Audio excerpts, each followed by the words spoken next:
ഉരുൾപൊട്ടലിൽ നിന്ന് തലനാരിഴയ്ക്ക് രക്ഷപ്പെട്ട ചില മനുഷ്യരെയും ഞങ്ങൾ കണ്ടു. അത് ആശ്വാസമായി. മുണ്ടക്കയിലെ സുബൈദവും കുടുംബവും അത്തരത്തിൽപ്പെട്ടൊരു കുടുംബത്തിലാണ്. മണ്ണിനടിയിൽപ്പെട്ട 2 കുട്ടികളെ രക്ഷപ്പെടുത്തുകയും ചെയ്തു. ആശാവർക്കർ കൂടിയാണ് സുബൈദ.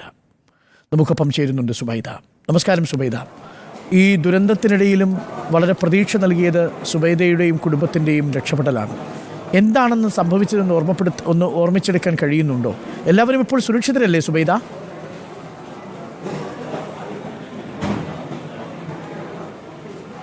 സുരക്ഷിതരാണ്. അന്ന് രാത്രിയിൽ എല്ലാവരും ഉറങ്ങാൻ കിടന്നു. രാത്രിയിൽ ഈ മഴ പെയ്തു, ഭയമുണ്ടായിരുന്നു. എല്ലാവരും പറയുന്നത് രാത്രിയിൽ പലരും ഉറങ്ങാതിരുന്നു എന്നാണ്. എപ്പോഴാണ് ശബ്ദം കേട്ടത്? അതിനുശേഷം എന്താണ് ചെയ്തത്? കുട്ടികളെ മണ്ണിൽ പൂണ്ടുപോകുന്ന ഘട്ടത്തിലാണ് പിടിച്ചെടുത്തതെന്ന് ഞാൻ പറയുന്നത് കേട്ടു. എന്താണ് സംഭവിച്ചത് സുബൈദ രാത്രിക്ക് ശേഷം?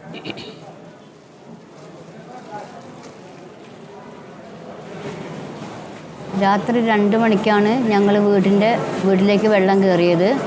അപ്പോൾ ഞങ്ങൾ ഇറങ്ങിയ വീട്ടിൽ നിന്ന് ഞാനും എൻ്റെ ഹസ്ബൻഡും, പിന്നെ ഹസ്ബൻഡിൻ്റെ ഉമ്മ, അനിയൻ്റെ ഭാര്യ, അനിയൻ, മക്കൾ, ഞങ്ങൾ ഇറങ്ങി തൊട്ടടുത്തുള്ള മദ്രസയിലേക്ക് ഓടി രക്ഷപ്പെട്ടു.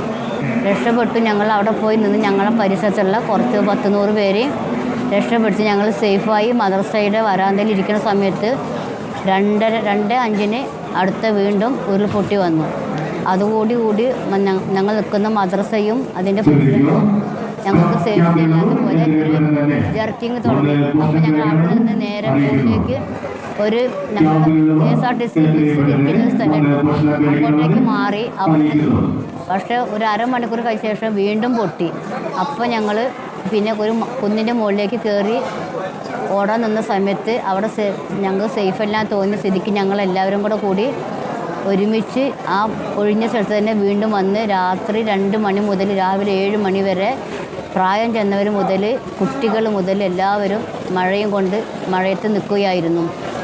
ഞങ്ങളുടെ നാടിനെ ഇത്രമാത്രം ദുഃഖത്തിലാഴ്ചൊരു ചരിത്രം ഇന്ത്യയിൽ ഇനി ഉണ്ടാവുമെന്ന് ഞങ്ങൾക്ക് തോന്നുന്നില്ല. അത്രമാത്രം ഞങ്ങൾ മാനസികമായും വിഷമിച്ചിരിക്കുന്ന ഒരവസ്ഥയിലാണ് ഇപ്പോൾ ഞങ്ങൾ കടന്നുകൊണ്ട് പോയിരിക്കുന്നത്. പിന്നെ ഞങ്ങളുടെ നാട്ടിൽ ഒരുപാട് ബോഡികൾ ഇനി കിട്ടാനുണ്ട്. രക്ഷാപ്രവർത്തനം തകൃതമായി നടക്കുന്നുണ്ട്. പക്ഷേ പല ബോഡികളും പല രൂപത്തിലാണ് കിട്ടുന്നത്. ഐഡൻറ്റിഫൈ ചെയ്യാൻ കഴിയാത്ത രൂപത്തിലാണ് കിട്ടിക്കൊണ്ടിരിക്കുന്നത്. ഈ സുബൈദമ്മ അന്ന് രാത്രിയിൽ ഉറങ്ങാൻ കിടക്കുമ്പോൾ ചില മുന്നറിയിപ്പുകളൊക്കെ ആളുകൾ പരസ്പരം പങ്കുവച്ചിരുന്നുവെന്ന് കേട്ടിട്ടുണ്ട്. മഴ വല്ലാതെ പെയ്യുന്നുണ്ട്, അതുകൊണ്ട് ചിലപ്പോൾ വേണമെങ്കിൽ ഒരു ഉരുൾപൊട്ടൽ ഉണ്ടാവാം, അങ്ങനെ പേടിയോ ആശങ്കയൊക്കെ ഉണ്ടായിരുന്നു. അന്ന് നിങ്ങൾ ഉറങ്ങിയിരുന്നോ? 30-ാം തീയതി രാത്രി ഉറങ്ങാൻ കിടന്നിരുന്നു? ഞങ്ങൾ ഉറങ്ങാൻ കിടന്നിരുന്നു. 1:30 മണിക്കാണ് പിന്നെ ഒരു ശബ്ദം കേട്ടത്. അത് മല പൊട്ടി വന്ന് വീഴുന്ന, അത് ഞങ്ങളെ വീടിൻ്റെ അടുക്കള വശത്താണ് വന്ന് നിന്നത്. പക്ഷെ ഞങ്ങൾ വീടിന് ഭാഗികമായി ഒന്നും സംഭവിച്ചില്ല. അടുക്കള വശം എന്താ ഇതിനൊക്കെ പറയാൻ പറ്റില്ല. 2 തെങ്ങ്, കഴുങ്ങ്, പിന്നെ പ്ലാവ്, അങ്ങനത്തെ മരങ്ങളൊക്കെ വീടിൻ്റെ മുകളിലേക്ക് ചാഞ്ഞ് കിടക്കുന്നുണ്ട് തറവാടിൻ്റെ. ഞങ്ങൾ അവിടുന്ന് ഇറങ്ങി ഓടിയതാണ്. ഈ കുട്ടികളടക്കം ഉണ്ടായിരുന്നുവെന്നാണ് പറഞ്ഞത്. കുട്ടികളെയും ചേർത്ത് പിടിച്ചാണ് ഓടിയതല്ലേ?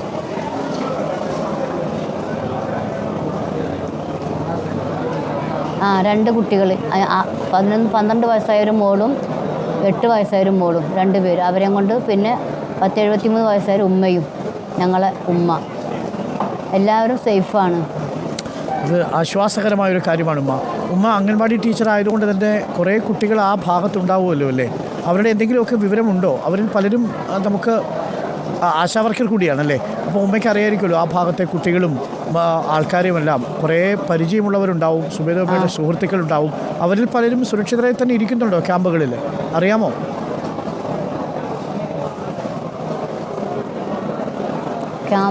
ക്യാമ്പുകൾ കുറഞ്ഞ ആളുകൾ മാത്രം, ബാക്കി എല്ലാവരും മരിച്ചുപോയി. ക്യാമ്പിലുള്ളവർ സുരക്ഷിതരാണ്. അതിനകത്ത് കുട്ടികളുണ്ട്, പ്രായം ചെന്നവരുണ്ട്.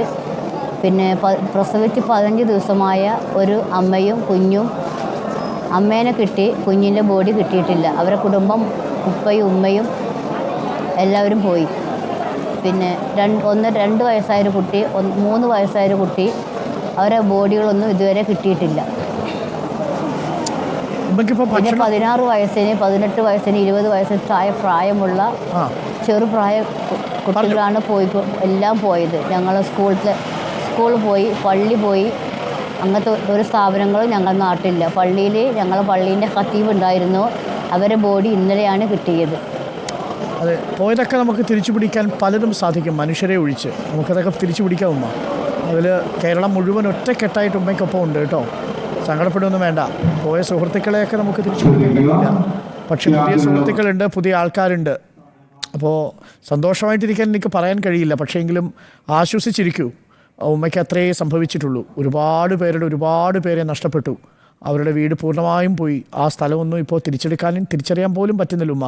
ഉമ്മയ്ക്കറിയാമല്ലോ, അവിടെ ഉണ്ടായിരുന്ന നാസർ, അവിടെ ഉണ്ടായിരുന്ന സുദേവൻ, ഉമ്മയ്ക്കറിയാവുന്ന പാർത്ഥനും നന്ദയും, മൊയ്തീൻകുട്ടി, ഷംസു, ഇവരാരും ഇല്ല ഉമ്മ. അപ്പോൾ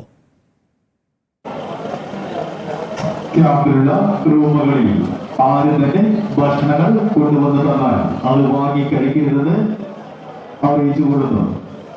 ശ്രദ്ധിക്കുക. എന്തായാലും ഉമ്മ സന്തോഷമായിട്ട് ഇരിക്കുന്നു എന്ന് എനിക്ക് പറയാൻ കഴിയില്ലെങ്കിലും ഒരിക്കൽ കൂടി പറയുന്നു, ആശ്വാസമായിട്ടിരിക്കുക. കേരളം മുഴുവൻ ഉമ്മയ്ക്കൊപ്പമുണ്ട്. മക്കളോടൊക്കെ ആശ്വാസവാക്കൊക്കെ പറഞ്ഞിരിക്കുക. ഇനിയുള്ള നിമിഷങ്ങൾ എല്ലാവരും ഒരുമിച്ചുണ്ടാവും കേട്ടോ. സന്തോഷമായിട്ടൊക്കെ ഇരിക്കാൻ നോക്കുക. കുട്ടികളുടെ മാനസികാരോഗ്യം ബുദ്ധിമുട്ടാവാതെ നോക്കണം.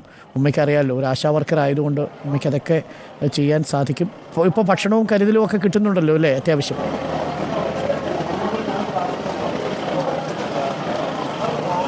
എല്ലാം കിട്ടുന്നുണ്ട്. ആവട്ടുമ്മ, നമുക്ക് എപ്പോഴെങ്കിലുമൊക്കെ കാണാം. അപ്പോൾ സുരക്ഷിതമായിട്ടിരിക്കൂ. ഇനി ആ വീട്ടിലേക്ക് തിരിച്ചു പോകണമെന്നുണ്ടെങ്കിൽ ആ വീട് സുരക്ഷിതമായിട്ട് തിരിച്ചു പോകട്ടെ. അതല്ലെങ്കിൽ മറ്റൊരു വീട്ടിലേക്കോ മറ്റൊരു സ്ഥലത്തേക്കോ ഒക്കെ പോകാൻ കഴിയട്ടെ ഉമ്മ. സുബൈദ ഉമ്മയും കുടുംബവും അത്ഭുതകരമായിട്ടാണ് രക്ഷപ്പെട്ടത് എന്ന് ഉമ്മ വിവരിക്കുമ്പോൾ തന്നെ നമുക്ക് ആ ദുരന്തത്തിൽ നിന്ന് രക്ഷപ്പെട്ടവരുടെ ഒരു ആശ്വാസവാക്കും ആശ്വാസ പ്രതിനിധിയും കൂടിയാണ് ഉമ്മ. ദുരന്തത്തിൽപ്പെട്ടു പോയവരും ദുരന്തത്തിൽ പെടാതെ ഓടി രക്ഷപ്പെട്ട് മാറിയവരും ഒക്കെ നമ്മുടെ മുന്നിലുണ്ട്. മണ്ണിലടിഞ്ഞ മനുഷ്യർ അവർ അമർന്നു പോയവരാണ്. പക്ഷേ മണ്ണിനുമേൽ ഉടക്കി നിൽക്കുന്ന ജീവിതങ്ങളുണ്ട്. ആ ഉടക്കി നിൽക്കുന്ന ജീവിതങ്ങൾ പലപ്പോഴും നിസ്സഹായമായ ചോദ്യങ്ങൾക്ക് മുന്നിൽ പകച്ചു നിൽക്കുകയാണ്.